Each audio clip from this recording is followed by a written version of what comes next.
Matt Painter is on the recruiting trail, and he may have identified a new kind of under the radar gem. Although I don't think this player is going to be under the radar long. His recruiting ranking is about to take a massive leap upward here very quickly.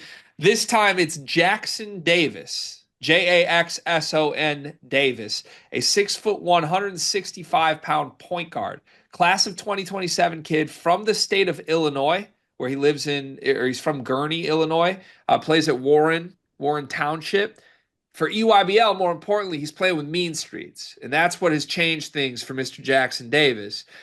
He's been killing on the EYBL circuit in the last couple sessions with Mean Streets. Over the weekend, he had 33 points, 4 rebounds, 4 steals, 3 assists in a win over Team CP3. Mean Streets went 2-0 in the Kansas City session of the EYBL this weekend. And all of the talk on Jaxson Davis is that he was one of the best guards, if not the best guard of the entire session. Now, this is a 3-star prospect.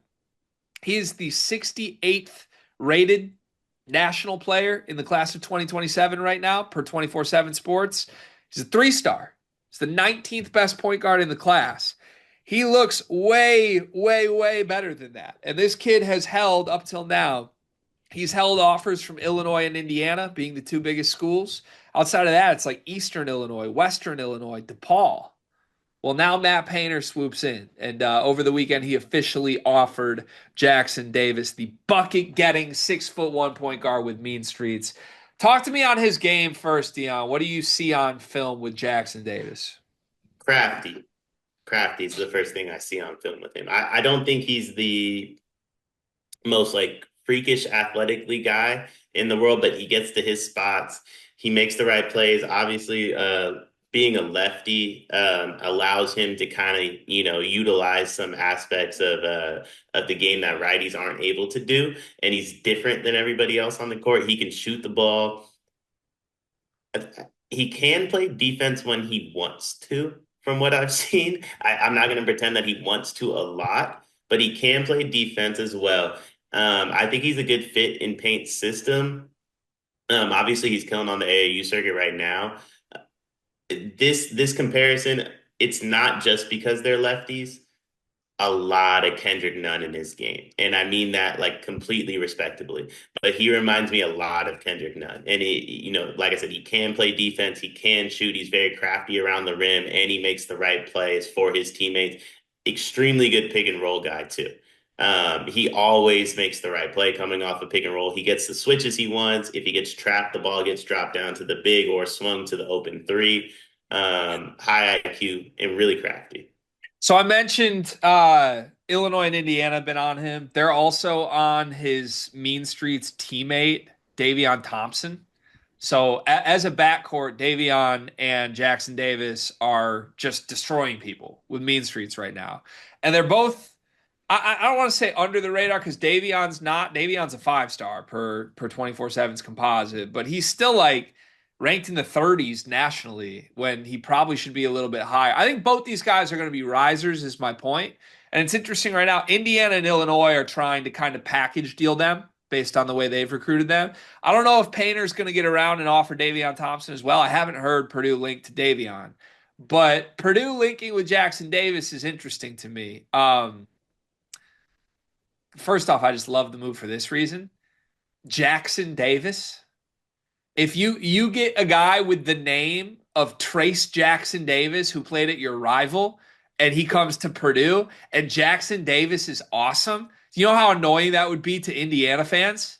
Like the name Jaxson Davis becomes a Purdue name in the end of this. It's a savage move by Matt Painter if he pulls that off. He's also like he's going to rise.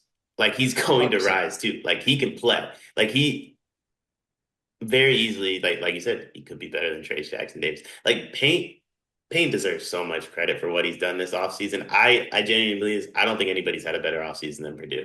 And it's continuing into the summer. And it's also becoming one of those things where, like, I don't know, previously picking up a Purdue offer would just be like, ah, whatever. Like, they got Illinois and Indiana already. But like now it's like, oh, Matt Painter offered. There's some gravity to saying that out loud. It means something. You mentioned Kendrick Nunn. I don't dislike that comp whatsoever. Kendrick Nunn was great at Illinois for a season, I believe, too. Um, was he there more? Let me Google this real quick. Why do I feel like Kendrick Nunn was only at Illinois for a year? Do, do, do, do. I used to Killing it. love Kendrick Nunn. He's killing in Euro League. Kendrick Nunn was at Illinois for 3 years. Jeez. That's yeah, what a misread by me. It was the 1 year in Oakland that I was misattributing that to. But okay, so I have a different comp, and you're probably gonna yell at me for it. I see Tahad Pettiford. Ooh. I, so I don't disagree with it. His athleticism still coming in because of his age though. Yeah. And I think that's the only difference is like if he develops athletically, like those natural gifts that Tahad has, the wiggle, the bounce, etc. I completely see it. It's just the puberty aspect still going on for Jaxson. Yeah, Pettiford is like absolutely as bouncy as they can come in that archetype. I will say, I think Jaxson Davis already has the wiggle. Like you see him like split these ball screens and then take contact and kind of like underarm a hook shot layup. Like I think that's straight out of the Pettiford playbook. The jumper is what I need to see a little more of. I like the jumper. He's a lefty. He's got a good shot. But Pettiford was just like, hey, I'll pull up from the logo anytime. But yeah, I don't know. I think there's a world where he just gets a little bouncier as he grows up a little bit, and this kid goes from like a 3 star to a 5 star, and we're looking back on this as an absolute stud. Once again, Matt Painter kind of trying to swoop in on undervalued players on the recruiting trail. We shall see where this goes, but go watch yourself some Jaxson Davis tape because he is lighting up EYBL.